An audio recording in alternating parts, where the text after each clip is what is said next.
Hi, Bruce. Hi, Sheba. It is just so wonderful to see you again. And welcome to Coffee and Soul and agreeing to have a soul brew with me. I'm so delighted, Bruce. I'm delighted that we've reconnected, and I feel quite privileged to be part of the people that you're speaking to, because obviously I've seen other people you've spoken to, and maybe that answers the question why, because I see that everyone seems to be really very different in what they bring. So hopefully I can bring a little bit to this conversation. Oh, I'm sure. And Bruce, what you will bring is that the beautiful, generous, warm human being that you are, and that's what I'm looking to explore with you, and also your experiences over the last few years. I'm sure a lot of us are going to be watching this with a lot of joy when we post this in Coffee and Soul. Yeah. So do you have your cup of coffee with you? Of course. Okay. I've got two coffees, two different types of coffees. So. Oh, good. Although I don't see a lot of people drinking their coffee, so I probably will end up drinking a lot of coffee, or maybe not. Knowing you, Sheba, as you ask me questions, then I'll possibly forget about the coffee. But no, it's wonderful to see you and raising a chair to you and to our connecting again. It's very happy to have you here, Bruce. Yeah, it's really special. Thank you. Cheers. Oh, that's. So I can't help but react like that to my first sip. I know. This one's a very good one, and the next one is my favorite. Is that right? Okay. Yeah, we'll see how it goes first. All right, Bruce. Can I ask you to just nestle that cup of coffee between your palms, and if you can just sit back and close your eyes and share with us what do you see? Whatever it may be. I actually see Sheba. It's probably because we haven't been in touch for a while, or I actually see the very first time that we met in the office in Gurgaon. I remember us sitting at the same side of a table. I remember. And well, I remember we met in a different office, and then we got together alone. Yes. And I just had, from the very first conversation we had, I just knew that we probably got a lot to share with each other, and we could feed off each other, and we had a big job to do together in those days. There was a lot of change happening, so it was just sort of meant to be. So yeah, that's what comes. I'm quite a visual person, and I was looking at Facebook this morning, and memories came up, and I thought, oh, I wonder whenever Sheba asked me, will I have to talk about this photograph, because I remember photographs. Yeah. But we didn't have a photograph of that that meeting, but I do in here. Yeah. But yeah. It's so surprising you say this, because that meeting is firmly etched in my mind as well. We were sitting on the same side, and we were talking about it, and you said, okay, whatever we need to do to grow the organization, I'll rubber stamp it and we'll work on it together. And I remember that conversation, Bruce, and there was such a powerful yes there. One is so used to hearing no, but this was so powerfully yes, that it was beautiful, right from the word go. It was just so focused about, we both love learning from experiences, but also I think it was I forget that at that time I knew I used to say, you're only as good as what you've been taught. But it was maybe because the company I was working for used to really steep us in learning and development, and I just soaked it all up. It was wasn't that great at school, but once I found my passion of being in the travel industry and the computer side and whatever, I just thought, okay, I'm getting a much better person, a much smarter person than what I was at school. So how can I find someone like a partner that can actually help me do that to an organization? You know, I had started that organization then. There, I had taken a big job in a strange country. One I adore, of course. But you know, I again, it's like being in the right place at the right time, and I got to, you know, the fancy title with a chief operating officer and then CEO. I got to play at being the CEO and running a company the way I wanted the companies to be run, and learning every good piece of information I took from previous people. It's now my turn to copy them, to do what they did, and possibly try and do it better. With my heart. With my heart. Yeah, absolutely, Bruce. And I think that was so obvious from the love that you had around you. Do you remember that from all our travels, and when you would go, and how people just, you know, you were a magnet to them because of your authenticity, Bruce, because of who you are genuinely. And I remember, do you remember the company, the CEO club never happened, but the Don't mention that. But the other one where we all went and you had the company get together. The company meet. Yeah. It was so amazing. Actually, I still have. Do you remember you gave me this? Yeah. Wow. There's Ganesha. Hello. Okay. Wonderful. Hello. I still have this I have this in my office, and you know, it's facing the door as I was told. Yeah. Yeah, sorry. Right. Oh. So yeah. Beautiful. It's lovely. Something you said about the love that was surrounding me. Those hugs. I think at some stage, some of those hugs got a bit dangerous. They were just a bit too tight. I just remember. I remember being lifted up by the ankles. There were a whole lot of gin and tonics. We had all downed, and by that time we were. Yeah, I remember that. I think maybe I asked. Maybe that was my request. Grab me by the ankles. Bruce, there were also some very interesting experiences you went through while you were in India, and you've just done a podcast on that, which I happened to see, which is on the attack in Mumbai, and you were there at that time. Yeah. And tell me about it. I mean, I would ask you right now about your life as such, but I think it's just right now, since tomorrow is the anniversary, it's so top of mind. And what where are you with it now? It's been 12 years. Yeah. I think I was probably more in a bad place for about a year after it. Especially more immediately afterwards. I didn't actually realize what was happening. Maybe 1 or 2 years even. But you know, you said about the podcast. I had once I left India, and I was after 3 years. I took a year off and wrote everything down. Everything that happened. So I'm so thankful that I did that then, because I think that was my counselling that I didn't get. It was my self-help, and that I now have this to reflect on and read about.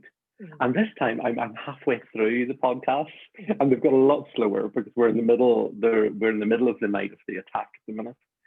And it's funny, the podcast before, leading up, what did I do the day before, all of that, it took me so long to record all of those because I was making mistakes. I was breathing too much, so I had to edit a lot of the podcasts.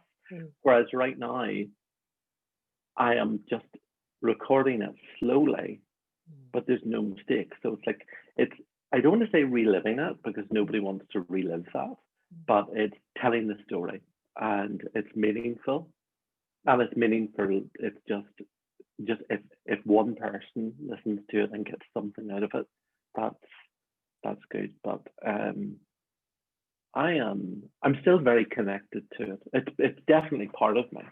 Definitely part of me. And it's awful because it's these what seem troubling times or desperate times, but it's you get a lot of strength out of things like that, a lot of repurpose and meaning in your life, and also that night when everything was pretty bad, I remember just thinking, okay, I'm not going to get out of this. So, but my life, what is that it? Really, is that it? And in the corporate world, you got this title of CEO, so you think, oh, well, I've got really well in my corporate life and whatever. But I just thought, as you say, there was so much love around me in the organization. Well, 99%. Let's be real. 99% there's always that 1%. That's right. But I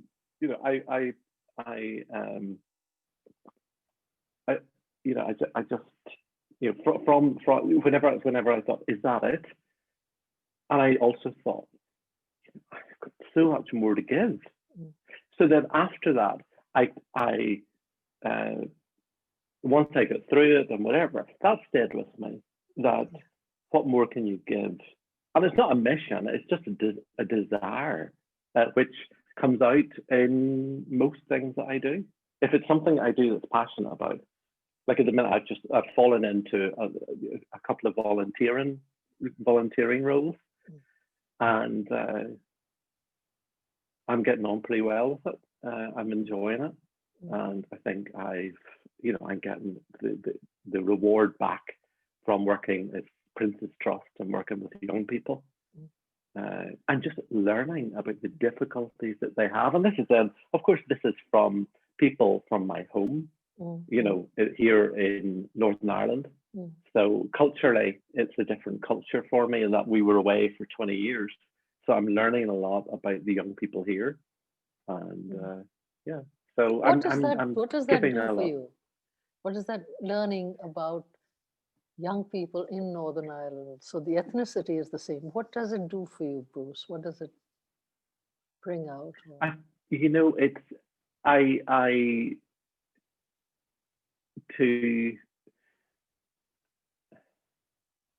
think I've always had the belief that everyone's the same everywhere, as in, because you build those one-to-one connections. Being back and just looking at the young people, it's very eye-opening, the difficulties that they have. And unfortunately, at the moment, that we hear a lot about mental health, and especially about young people and anxiety.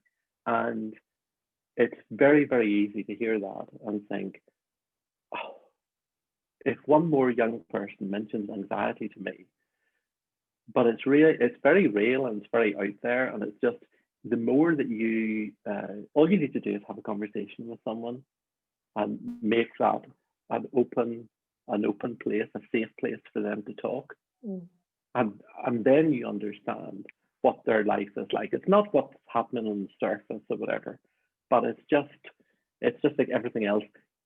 People, I think everyone needs a helping hand, and everyone needs someone to listen and to offer some sort of a guidance, whether they think that guidance is rubbish or not. It's important for us to give them that space and time and really listen to them. So here at home, I think it's all of the struggles of, there's struggles that I've never gone through.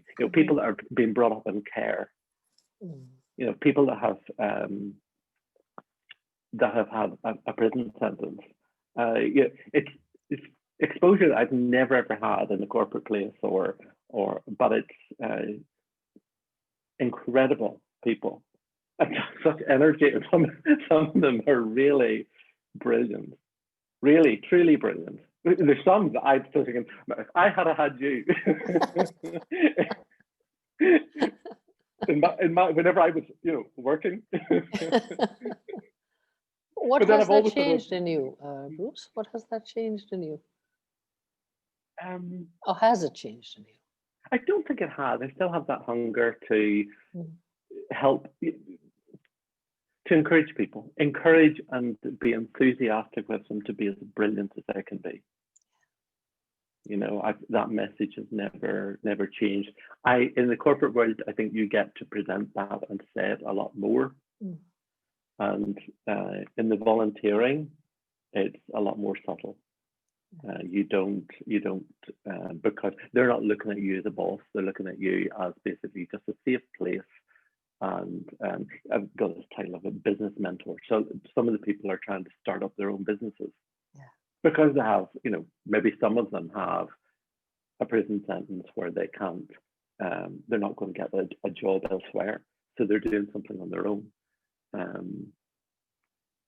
So it's very different. It's very different circumstances, but it's the same. I still see the same brilliance in the young people.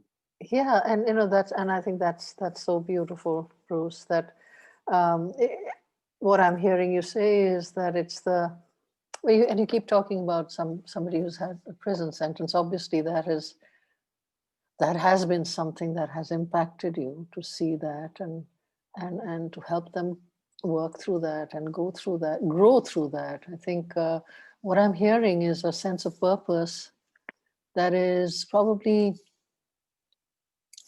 you tell me, what has it done for you? Just as you repeat that back to me, it's also, I think the enjoyment is the learning for me. Because I'm actually getting closer to some people who are so good at this situation in these situations. So I'm learning what they do and the strengths that they've got, the very direct questions that they can ask someone that I probably would have shied away from. Because I don't think I was ever very good at asking someone a very difficult question. I would skirt around it a bit, and maybe depending on, I suppose it depends on the individual, and it depends on my mood. But I watch other people who have done this for years and they're experts, and I think that's where it is. It's learning from those experts and taking a piece from them, and it's helping me cope with different situations. That's amazing, and actually I just have to commend this, Bruce. This has been something that I have watched over the years since I've known you, and is that there is this extreme ability and humility in being able to learn from people without taking a stand of I know more. When there has been an opportunity, you pick up and you seem to learn from anybody, and that is something that is even more accentuated now as you're talking.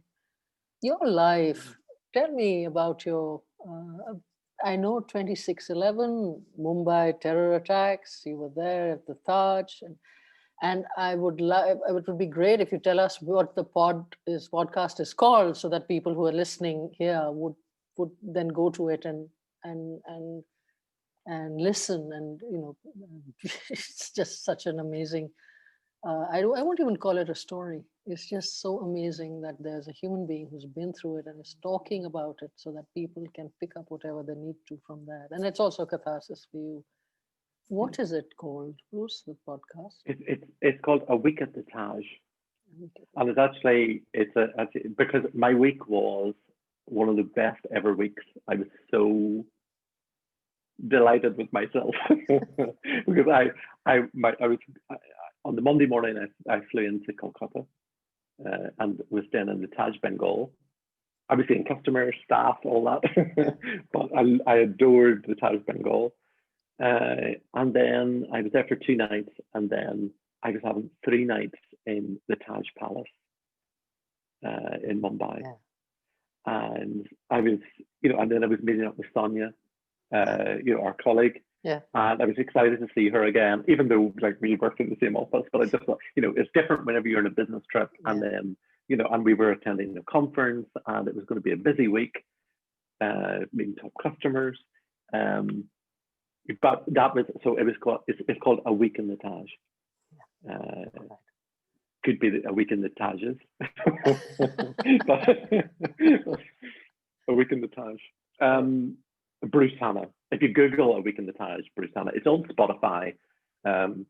It should be on Google Podcasts whenever they get their finger out, as we have a saying here. Whenever they approve it. Yeah. Oh, never know. Nowadays, they might not. But, I doubt that. Yeah. I doubt that. So in the course of and thank you, and I'm sure many of us will listen to it. I definitely will, because I'm sure people, when they realize this, will. But if I was to ask you before that and after that, your life, some of the highlights, if you could share with us, and highs and lows, key learnings. I think it's funny because my home life. I was brought up. My father was a Christian minister, and he is, but he's now retired. So I had a very steeped in Christianity and a very loving household, loving between the loving between the fights. we were a very vocal family.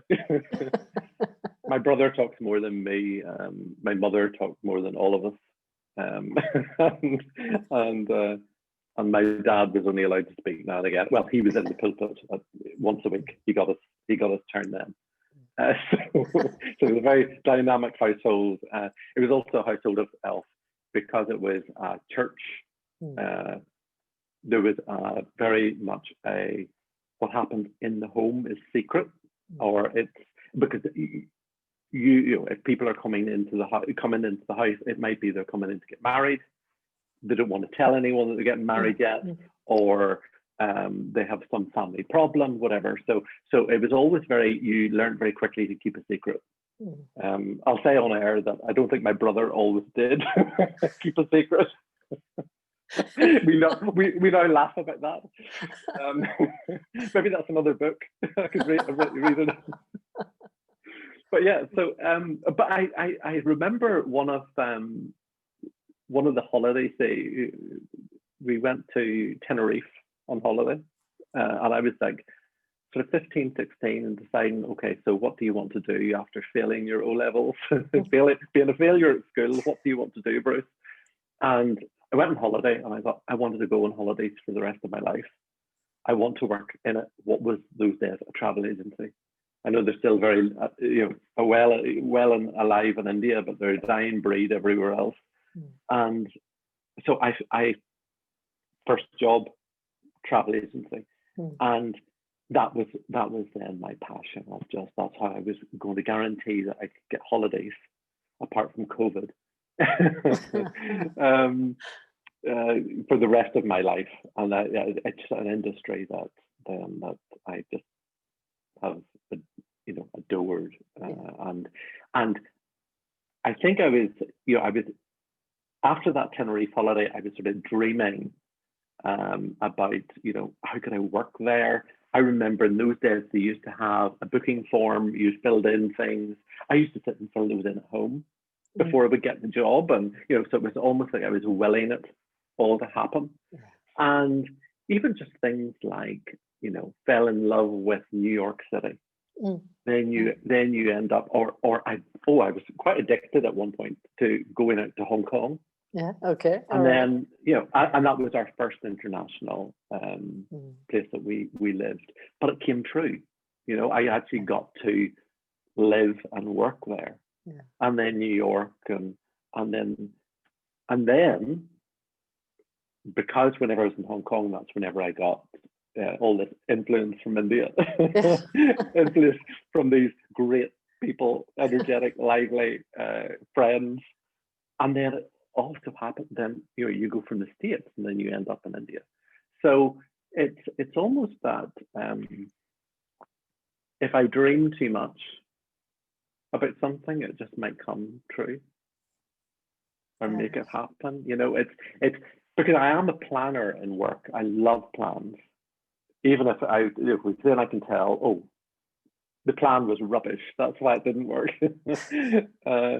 But on the career side and moving from company, it's more of dreams, and then they just happen.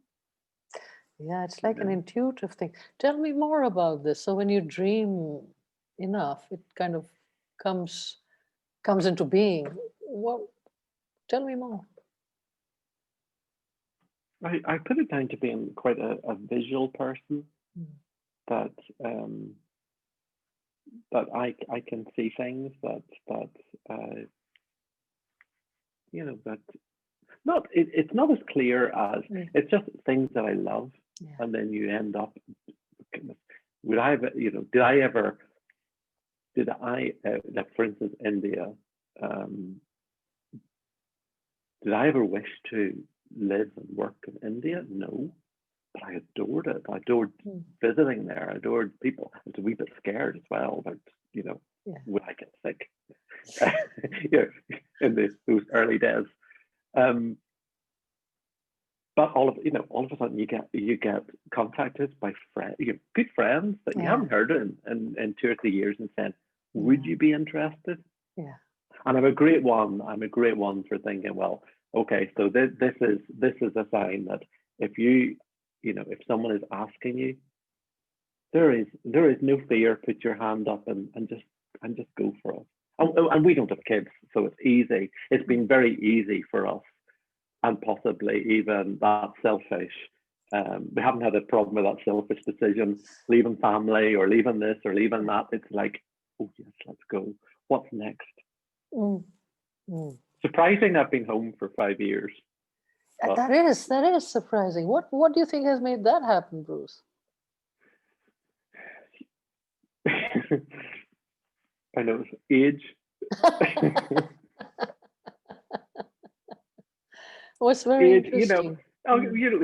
Things like parents getting older. My mum passed away. So I think it's situations, but it's also there was definitely a desire to come home, and it was we were definitely ready to come home, and we're blessed because we were able to.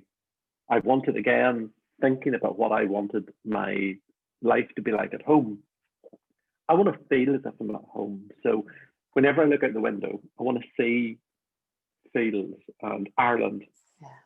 Yeah, I want to see that, and so I know that I'm home.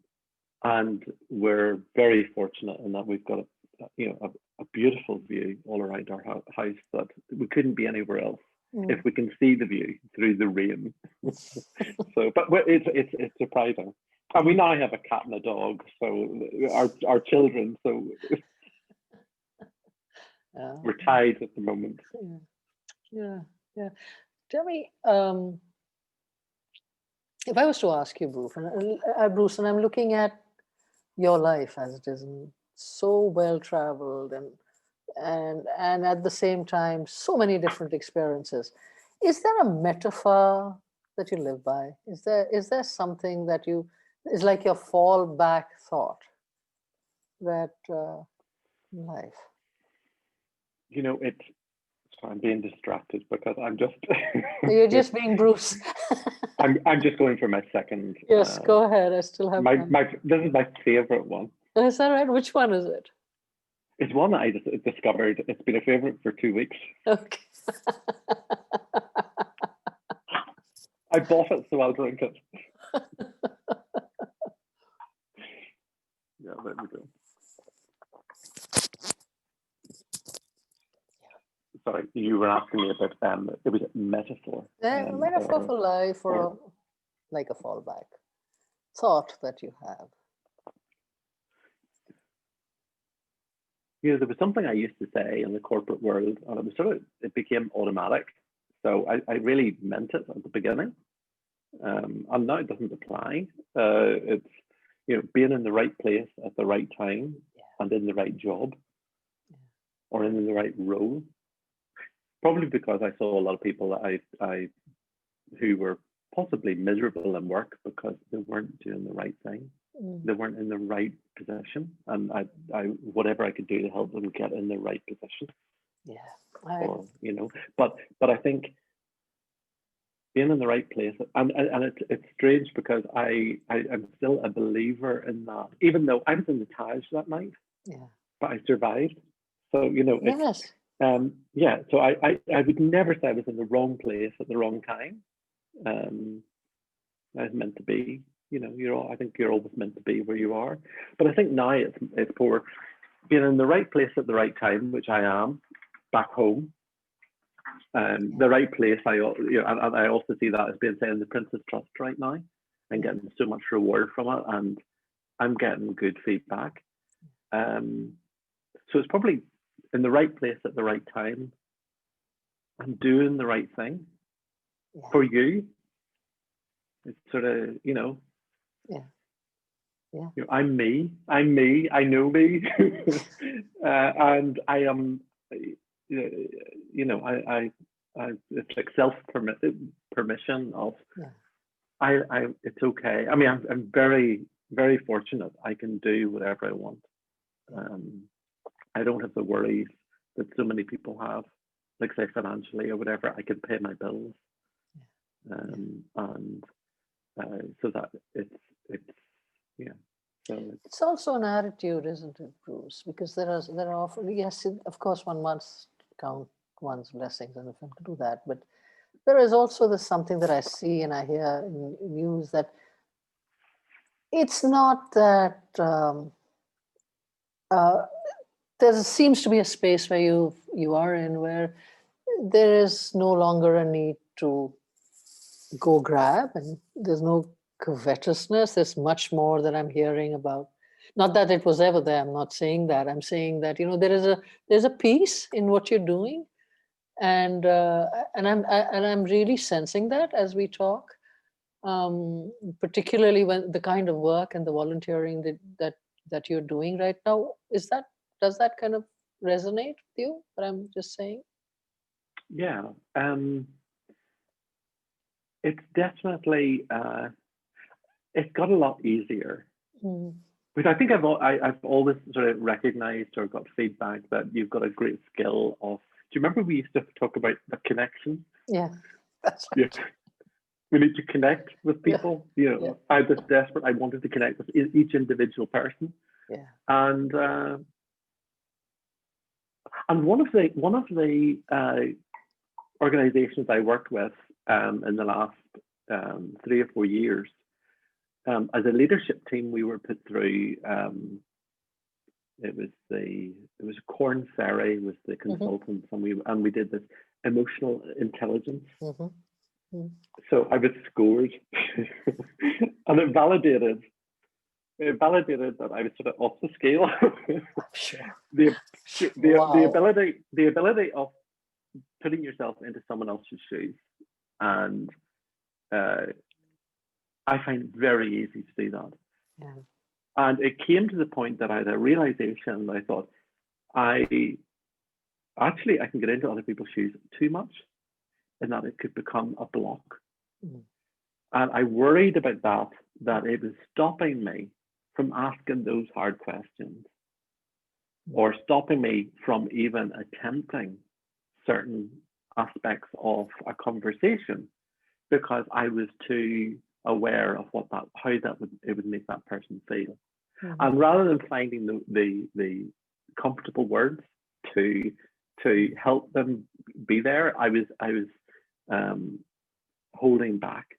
Whereas now, I think it's also an age thing as well, and a bit of experience, that you're not afraid to go there with the person in the interest that it's going to Yeah. possibly help or take us down an avenue that is going to be beneficial or helpful.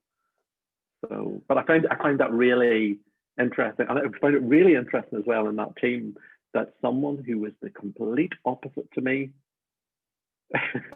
he had minus emotional intelligence after hours.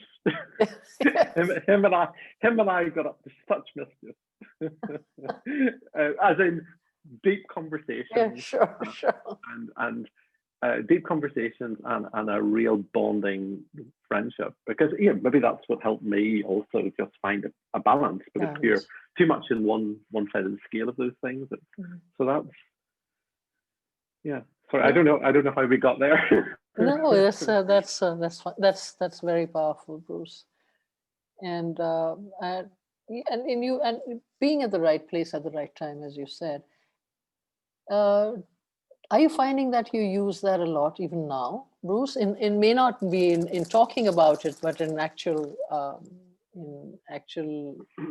working with people. Do you find that that's something that you do? Yeah, I think that's the main driver. This is the main driver of that's why I turn up to do what I'm doing at the volunteering. I'm not turning up for the money. But I am turning up because I can see that I'm in the right place at the right time. And just last Friday,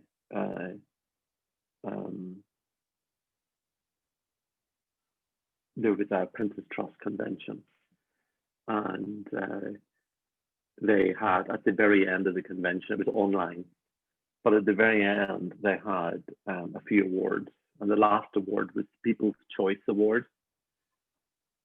And I won it. Oh, Bruce, why am I not surprised? That is so beautiful. Oh. So I hate people boasting and whatever. But I'm proud of that. It's validation again, that just you're in the right place at the right time, and other people are noticing that that I am bringing something to the table. And they don't know my background or whatever. They just probably think I'm a friendly guy that's a bit mad. So much heart there. Is there anything in life you could have done differently? If you reflect back, is there feel that you could have done? Yeah, it has to be. The only, I never look back at anything and regret. I just don't do that. But certainly the only, I do regret the way things turned out. After the Taj event, I came home for a week to be with Janet, my wife, and my parents, just for 1 week. And I thought the best thing is get back on that horse or aircraft. And I came back after a week, and I had, this was in November, I came back in the December, and my contract was up at the end of March, and I didn't give myself enough time. And even there could have been people that would have said to me, I think there possibly was some people, I don't know whether maybe you or anyone else in Mary or Sonia or anyone, but I wasn't the same person. And this is where I think this is where I understand a lot more now about mental health, that the person doesn't know that they're actually going through it. And I'm so strong, and so I know where I am, but you have to, go through something like that, you have to heal. And I think my behavior, or the way that I reacted to everything from then until the end of March, was a struggle, a real struggle. Looking back, I just wasn't myself. I wasn't myself. And, you know, if you're in a large organization, you're not going to get, you're not necessarily going to get the help internally from that organization. You maybe would now, you know, because they're very focused on duty of care of the individual. Whereas, but even if they had offered more, maybe they did, and I wasn't open to it, and I didn't hear it. You know, so that, you know,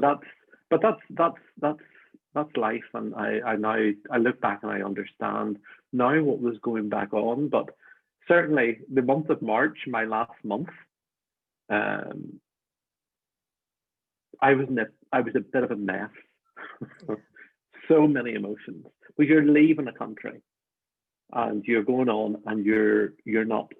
It's the only time that I wasn't able to even think about doing anything else. So no, it's yeah. No, go ahead. Go ahead. Understand. But that's a regret. But it gets me into the place. It's like now that it's 12 years tomorrow since the attacks. It's, you know, I returned the 4 years after that, and the fourth year I thought, right, Bruce, this is now, you have to be in the Taj Hotel to check that it's okay and it's still survived, and you know, it's okay to sort of move on. But now it's like, oh, I know where I want to go whenever we're all allowed to travel again, and safe to do so. You know, so yeah. And I even got, you know, a list of people that I want to reconnect with, sure, that I haven't reconnected with since I left. I hope it happens soon. Well, you know, you can put an offer out there, but say like Rahul or whoever. I have a desire to have a coffee, and to have reflection, because it's definitely a good thing to do. I want to do it, and I hope that happens for you whenever the time is right. Yeah, well, it will. It'll happen as long as I, you know, help make it happen. Dream it. Dream it into existence. Yeah, it's true. Bruce, you know, each one of us. So two questions. One of them is, you already working with the youth, and if you were to think of their struggles and what they're going through, and how to navigate, what's the message you would give to people who maybe a younger Bruce, or someone just like you, navigating their life, much younger than you right now, or similar kind of people going through their own experiences? What would you tell them?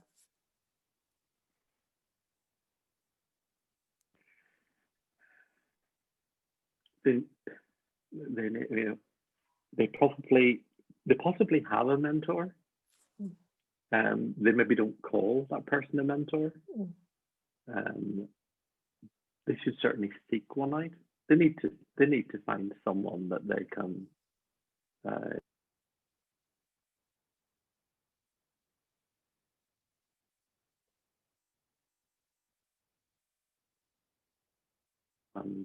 and just have a safe place. To me, it would be just be open, and you do have to seek out, I think, help that's out there. You know, we've got nothing to lose by just opening up to the right person and the right people. And there's loads of people. I mean, I'm one of hundreds of volunteers in this just one charity. And there's a lot of really wonderful people that just, you know, we've sort of had our successes in life and whatever, and wherever we are, we have a need to pass on and to help, and let them brainstorm what they want to do. Brainstorm what they want to do and give it a try, because, you know, what's the worst that can happen? Even in the workplace, if it's someone that's in the workplace that's getting very stressed about, my boss is this, my boss, you know, I have to do this, I've got a deadline. And, you know, if you know you're working really hard and you're doing everything to the right, what is the worst that can happen? I used to say, you know, in work, I always thought, I tried to be a calming influence whenever everybody would be going nuts over, you know, operational issues. And I used to say, what's the worst can happen? They can't hit you. You know, they're not allowed to slap you. So, you know, they can say things or whatever, but, you know, just, you know. It's beautiful, Bruce. So give it a go, and but it's important. I mean, there are people. I've always had mentors or people that I want to learn from, and not, I would say, half of those people would never know that they're my mentors. There was always one that I always used to quote, Sandra, and she was one of the first time I was very aware that I actually had a mentor, someone who was a boss. And I more than often I would say, what would Sandra do? And then I could hear her Scottish voice, I could hear it, and then it would come out my lips. I just tried to not do the Scottish voice, although it's similar. That's a very powerful message for people, to say that you don't even have to tell them that they're your mentors. You just, yeah. Bruce, each one of us has a unique thing that we bring to humanity, you know, and I never shy away from this question because I feel it has its place. Each individual is unique and, you know, a particular facet of the diamond of the universe, and brings something very special that no one else can. What do you think your gift to us is? Each one has it. So what is yours?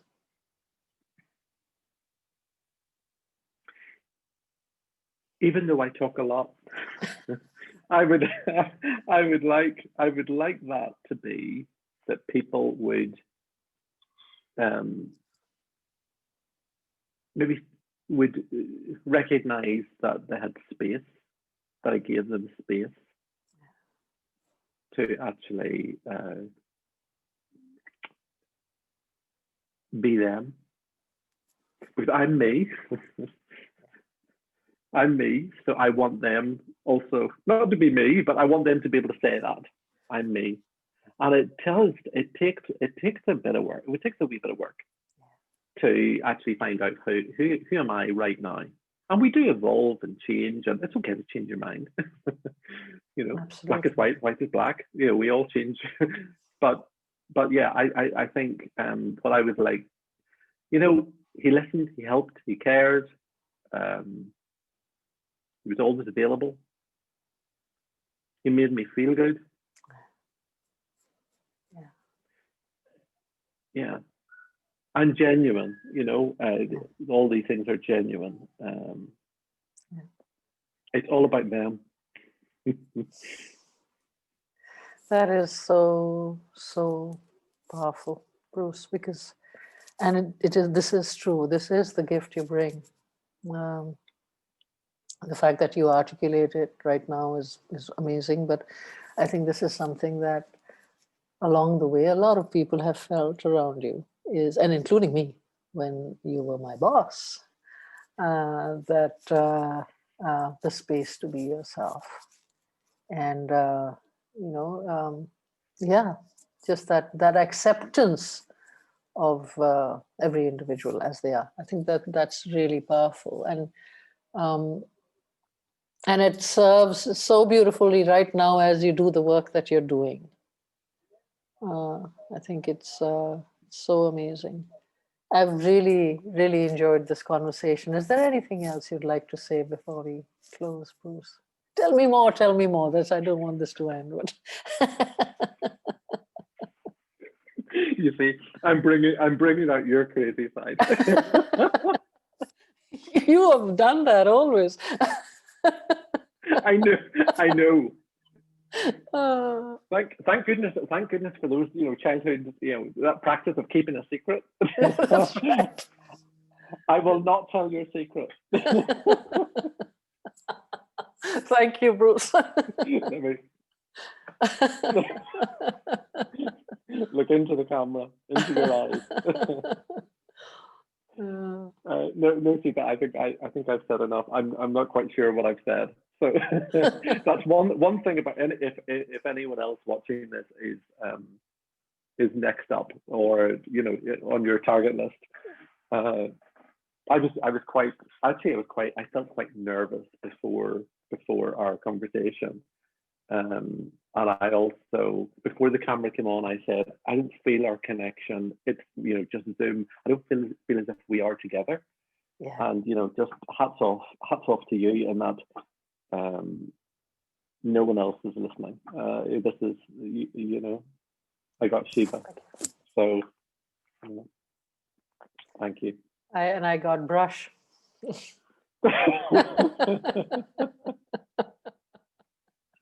Just for those that don't know, Brush, I arrived at was it Mumbai airport or one of the airports in Delhi, and there was a car service picking me up, and the placard said Brush Hanna.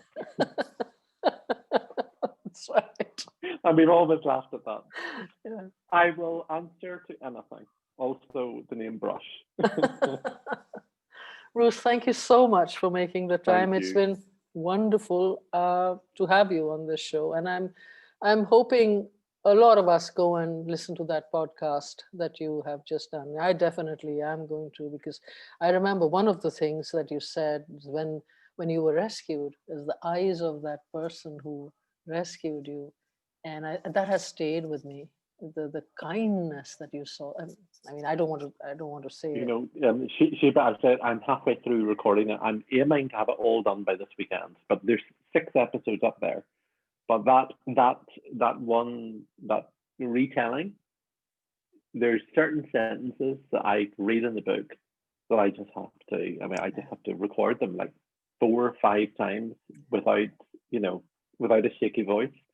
So, but yeah, that is humanity, and well, yeah, and resonating with that bit of humanity. Thank you so much for all that you do, Bruce, and for being here. Sheba, thank you for everything that you do, and you've found your passion in these conversations, and it just shows no matter who, whether it be doctors or writers or myself or everyone that you're talking to, and Jeshri, who was your mentor, and I've now met her thanks to you and these recordings. Thank you for letting us all see what you do, and you do make it so easy for all of us. So thank you. Thank you so much, Bruce.